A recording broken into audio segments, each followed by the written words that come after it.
Rooman, like we started our operation 26 years before in India, and we have kind of, wait a minute, I think there is something. Yeah. So primarily we started with training, so where we have trained more than 1.3 million of students in the last 26 years. And also we have incubated 100 plus startups. So there are two verticals where we operate. One is with the training.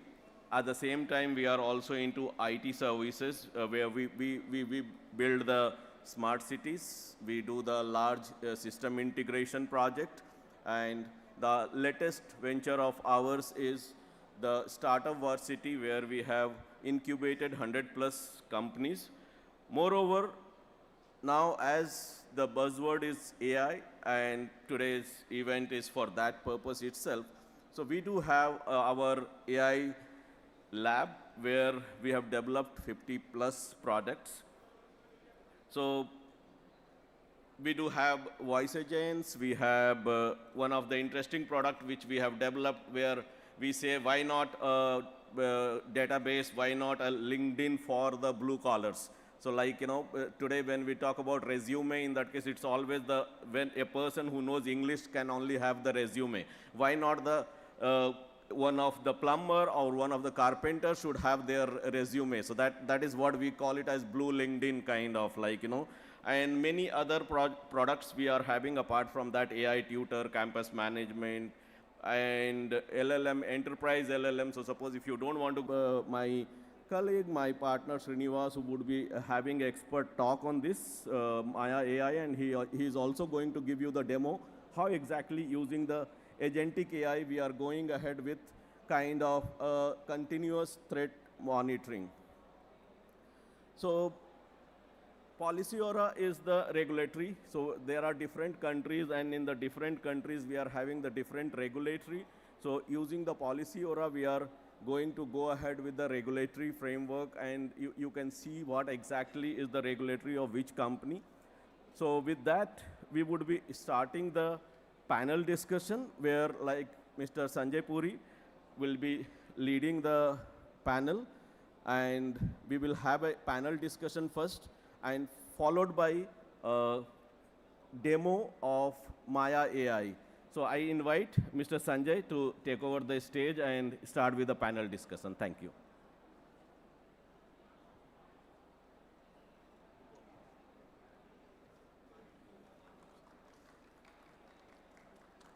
Thank you, Manish, and thank you to Roman. Unfortunately, my voice is not as clear as Manish, so I might use sign language if it's okay with all of you. But I think Manish mentioned that AI is actually penetrating every aspect of our society, whether it's medicine, whether it is gaming, whether it's healthcare, whether it's manufacturing and others. And if that is the case, the trust factor in AI is actually widening. People don't trust AI as much. Sometimes it's less than 50%. So what can we do to build that level of trust? It's not going to be code that is going to increase that trust. It is actually going to be a new set of leaders that are going to help us build that trust. Well, first let me call the leaders that we have for this panel, and then I'll talk about the trust. So let me call my esteemed panelists, Brando, Daniel, Srinivas, over to our, please have a seat. We have ethics and clarity and governance, because these are the people who actually shape our views and our perspective in what we think of AI. So with that, I would like to point to you a video that we have created to just show you a little bit of the launch on this for AI. Why journalists matter in the age of responsible AI. Journalism plays a critical role in shaping public understanding. As artificial intelligence increasingly influences how information is produced, distributed, and consumed, the responsibility of the media has never been greater.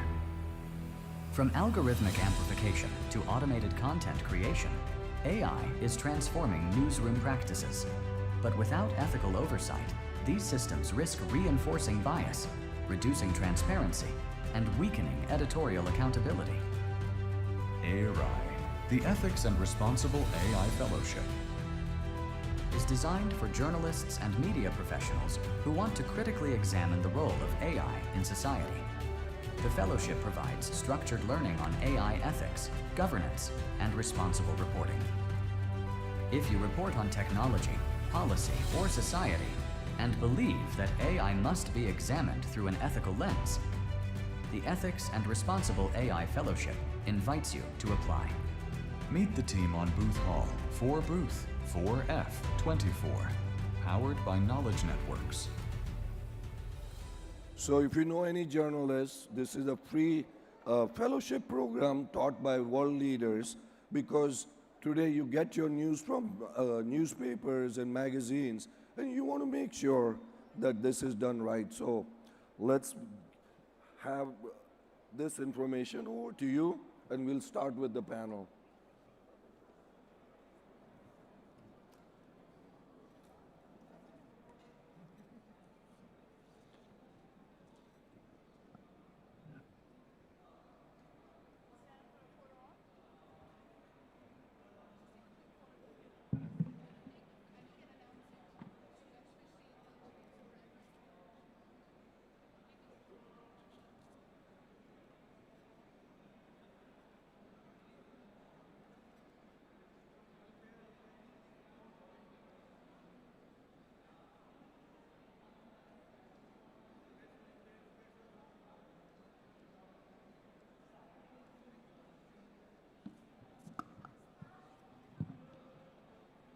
Okay. Let's see. Now we start with the panel. If they can hear me. Brando, we'll start with you. We met about a month ago at Davos, and one of the things I told you, Brando, was that there is a lot of misconception about the EU AI Act, and we need to change that. This is your moment to kind of tell the audience about some misconceptions that are there. What really is the EU AI Act? Well, first of all, thank you for this opportunity and congratulations to Knowledge Networks and all the partners involved for this initiative. It's very important that we have opportunities and we use all occasions, including the India AI Impact Summit, to discuss these very important topics. I already apologize that I will have to leave not very far late from now, because I have to speak at the working groups that are being finalized before the summit. As many of you know, I am a member of European Parliament. I was the rapporteur of the AI Act, so I was one of the chief negotiators of this legislation that, as it was said in a previous panel I was participating in, it has been a landmark proposal for a framework of regulation of AI. Even if you can choose to not adhere to all the ideas we have put in that legislation, it's anyway today a reference point for the global debate, because we dealt with a few issues that are relevant wherever we are and wherever we deploy AI. One is which AI use cases are not desirable at all. The AI Act has chosen to identify a few areas where we do not want AI usage. I give you an example. We forbid manipulative subliminal techniques powered by AI. We do not want manipulation of people in our democratic spaces. Another choice we made is to forbid the emotion recognition in spaces of work and of study. We do not want that form of intrusiveness in the context of workers and students. But then, second aspect of the AI Act, we have regulated sensitive use cases. So when you deal with workplace, with medical use, with public administration, democratic processes, we want to have clear standards on quality and appropriateness of data used to train AI, cybersecurity levels, human control. And then we want transparency. We want, and we enact this with the law, that AI-generated content must be recognizable. We want to avoid the proliferation of deep fakes that will create a situation where we don't distinguish reality from false. So these are just a few examples of what we have been dealing with. And it's true, there are misconceptions about the law because sometimes it's interpreted as a limit for the European innovation. I don't believe that because Europe has pros and cons, strengths and weaknesses, like India, on how to develop AI systems. And in fact, Europe lacks a integrated financial market to support our startups. This is a big problem. Also, there are issues with our data legislation. We should be able to ensure that there is more access to data. This is very important. But the AI Act doesn't deal with this. It deals with putting a safety framework, risk-based, that tries to build trust. So to be clear and conclude, we want more adoption of AI in Europe. And I know this is also the debate in India. AI diffusion, AI uptake. This is the debate in Europe too. We have the AI Act, but we have also a so-called strategy called Apply AI. We want more AI in various fields. Before coming here, I was meeting with startups from India that deal with AI and agriculture. This is an example. But also AI and healthcare, AI and automotive.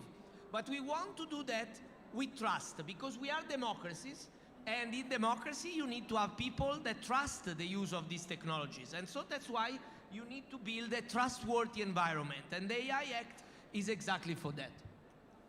Brando, thanks for clarifying that. You are the architect of the EU AI Act.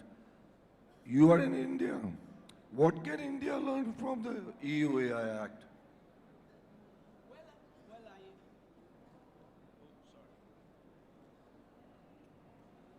Okay, sorry, it's my fault. It fell and that's it. So I think that EU and India can have a strong partnership on AI. Why? Because we both concentrate on use cases of AI, on deployment of AI. This is a typical angle that we are both experiencing. I had the chance to discuss not only in this occasion, but also before with both the government and the entrepreneurs here in India. And the idea of AI deployment rather than a mere technological competition, an arms race on AI. This is the other narrative and the other debate we hear about.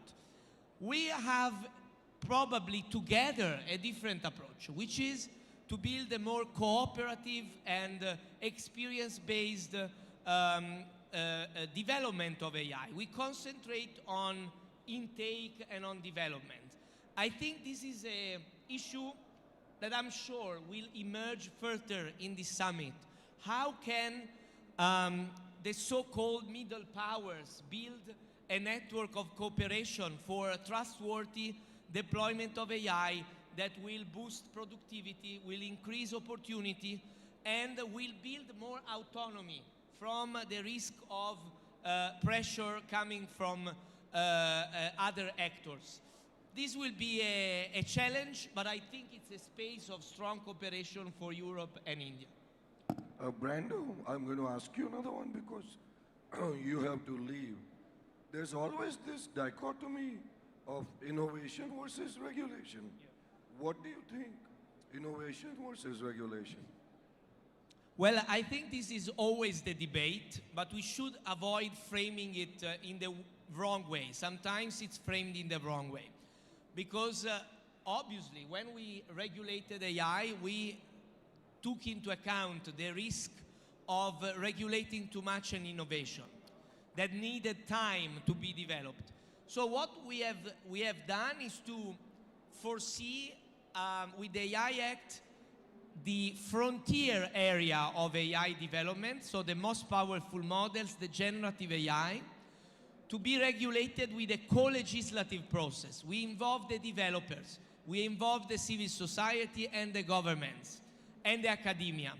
And so we developed a safety framework for the most powerful models to, for example, to avoid the creation of pedopornographic material, the incitation to suicide of people, to contrast the propaganda for terrorism or other issues that you can imagine that we want to prevent when we develop AI. It's not against free speech, it's about having rules around how we use these systems.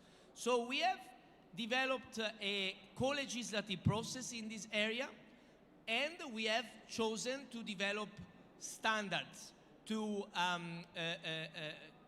quantify quality of data, level of cybersecurity, all issues that are needed to deploy safely AI systems. And I want to conclude the point by saying that we always have to take into account that we need to not over-regulate. But let's also avoid the opposite risk of not regulating and then create a situation where there are irreversible consequences. I give you one example to conclude. Is the social media, which are more and more media and less social. And they intertwine very strongly today with AI, especially with generative AI. Well, we didn't regulate very much social media in the last decades. Now we are talking a lot about that in everywhere, about children protection, about fighting misinformation, but we are doing it quite late. My opinion is that we already lost a generation to this. There is already a generation of young people that are brought up with the impact on their minds, on their ways of seeing society, on interacting with technology, that is of social media without any rule. So now we are talking about it, but we already lost a generation in my view. So let's always take into account that there might be irreversible consequences by choosing to wait and not put any boundaries. So it's a difficult topic, but let's always think of all the elements on the table. Thank you. Thank you, Daniel. Introduction, and what does trustworthy AI mean to you? Great. Thanks a lot, Sanjay, and thanks a lot for the invitation. And Brando told you now very, very nicely the theory of the EU AI Act. I will tell you a little bit later the practical experience with that. So my name is Dr. Daniel Dobosch. I'm a particle physicist. Most of my career I spent at CERN, working on the Higgs boson discovery. So I'm a highly cited scientist on AI, I think more than 250,000 citations. And I work now on how can we deliver AI in a trustful way. And you mentioned the EU AI Act and standardization. So I'm the head of a Swiss AI standardization where exactly we try to see how we can get the AI regulation, which is one part of the governance, also into practical standards. And I think this collaboration works very, very well. So everybody talks about that multilateralism is dead. At least in AI standardizations, I have a feeling that still works. On the other side, I'm also co-chairing the AI for Good Impact Initiative. And this is where we try to see how can we build solutions that are not only delivering AI for good for one country or one region, but how to scale that globally. Coming to the EU AI Act and basically how to build trust. You mentioned the theory, and now we read in media a lot that basically, Europe is over-regulating. There's this saying of innovation happens in the US, it's copied then maybe in China, and Europe just regulates. When you have a researcher like me, and you hear something like that, what do? You say, wait a second, let me try. This is exactly what we did in Switzerland. So we asked ourselves, so can you do AI innovation in the heart of Europe? And we gathered together two great universities, ETH Zurich, EPFL Lausanne, two of the leading universities. And we made a strategic industry partnership with Swisscom, a telecommunication organization. And we created Apertus, a Swiss large language model, fully open source. Not only open weights, open data, open recipes, open filtering. So we understand open source like open source in science, reproducible. And it was published in September last year, and we are about to work on the next version.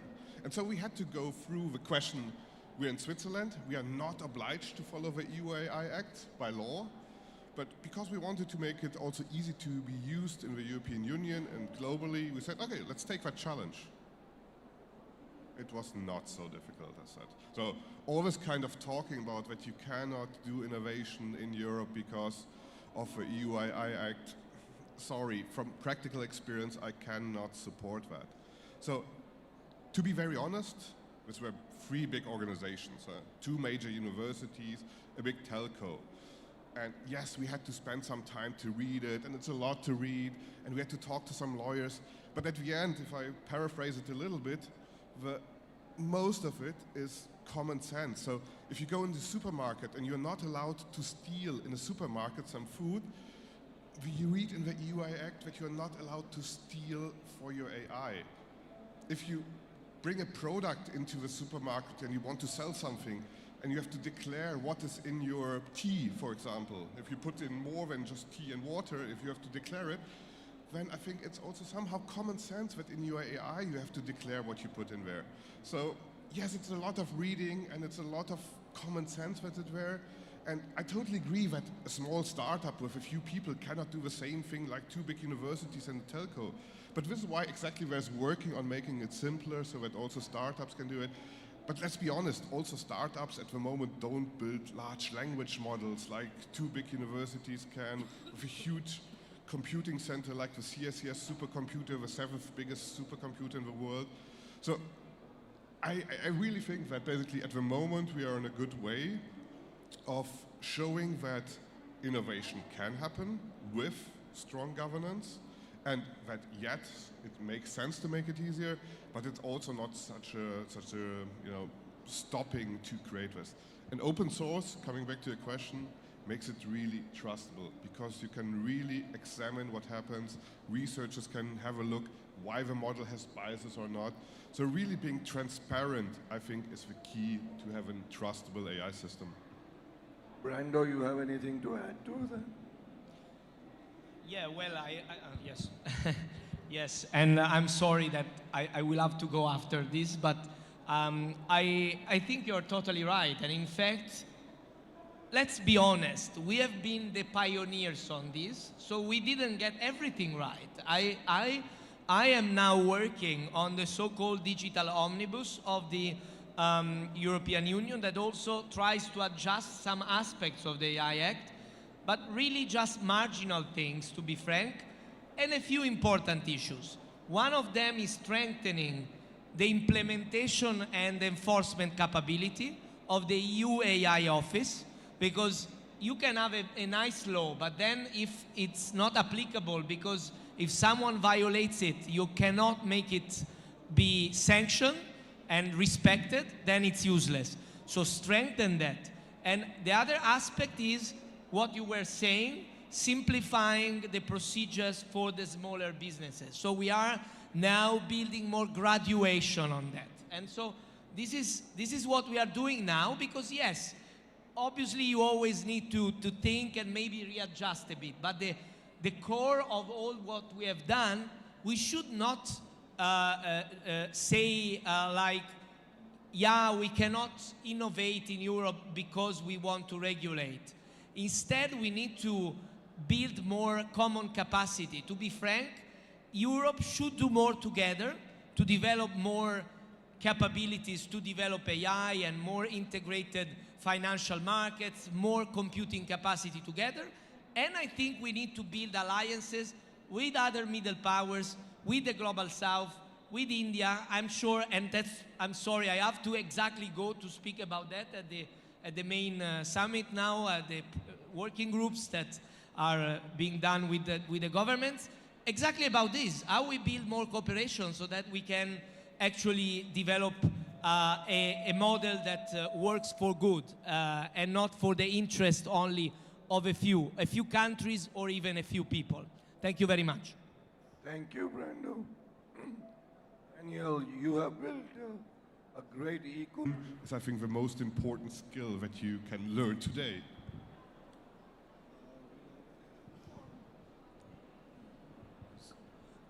Questions from the audience? Any?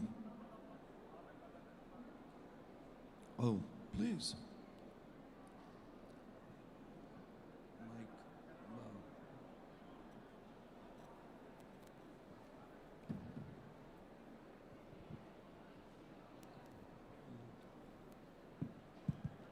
This is regarding auditing agentic AI interactions on a blockchain system.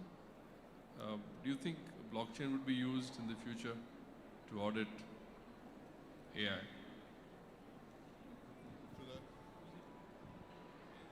Anyone? I can start maybe. I can try a little bit. Yes. So, especially when we talk about agentic AI, when we talk about that we give agency to some AI decision mechanisms and let them decide for us, I think having some kind of ledger system that is trustable, and for the moment blockchain is the trusted systems that we have, is extremely important. Now comes a more difficult question. What to put on the blockchain? Is it just the pure decision? Is it just a yes and no that I should put there? Do I have to put basically everything so I can fully reproduce the AI decision? So do I have to give all the context and all what the AI knew at that moment to really being able to fully reproduce? Maybe that is technically very, very difficult and might create too much data. On the other side, look, how do we trust humans? We trust them to a level. On the other side, we also then are ready to re-question if a human, if a colleague, if a friend took a decision. So should we go this approach that we have some limited accounting of what was done? So I think this is a very good question. Blockchain will be most probably the technology, but the more difficult question is really what to put on the blockchain. And I think this we will need to experience. And this is where maybe at the beginning we are very overcautious. And Brandon tells us a little bit that basically maybe, yes, when doing regulation at the beginning, you want to be very careful and over careful. And this is fine because you can change it later. There's the famous red flag law that you might have heard. This is the Automotive Act of 1856 in London, where there was the first electric cars going, the motorized carriages, and basically you needed 4 people to drive that this motorized vehicle because people were just used to horses. So you had a person who had to walk in front of it and carry a red flag. Today we're laughing about it, but imagine you would have a red flag person going in front of each car. But it was good because the society had the chance to learn how to adapt to it. And so most probably a lot of the regulation that we have today, we will laugh about it in 10 years, 20 years, or maybe even 5 years, and that's fine. Because if a society learned how to deal with the difficulties, then the regulation did its purpose and we can, remove it and we can laugh about it. And this is good if we can laugh about regulation and laws. Just a quick addition to it. If I wear my practitioner lens to it, the answer is yes, but is it when? So I think that's the question you are asking, right? So is it now or is it 10 years from now, right? So I think the answer would be is that today we are still in the crawl phase of agentic maturity in production environments. So there's basic steps like observability and assurance and controls and the continuous posture management. All of these stuffs are still concepts that it's still in theoretical phase.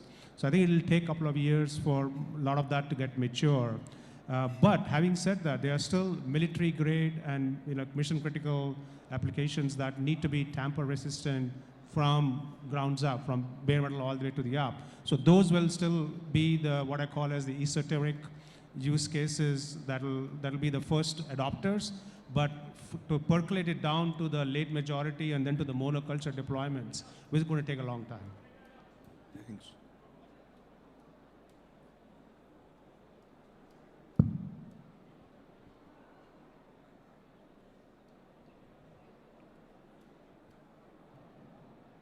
Am I audible now? Okay, thank you very much. My name is Dr. Agarwal. By profession, I am a scientist working for last 50 years or so in the area of natural language processing. And also, is it okay now? So, experience of working in natural language processing for last 50 years or so. And I'm very much interested in using, and I have used AI for NLP purpose and things like that. But this topic is a very general topic which you are discussing today about ethical issues and things like that, and making it viable for applications in different areas. Well, the point which I am going to ask is, you were talking about optimization. And our optimization and making the model which you can utilize for that particular application or purpose. Now, I understand these are all data-driven things.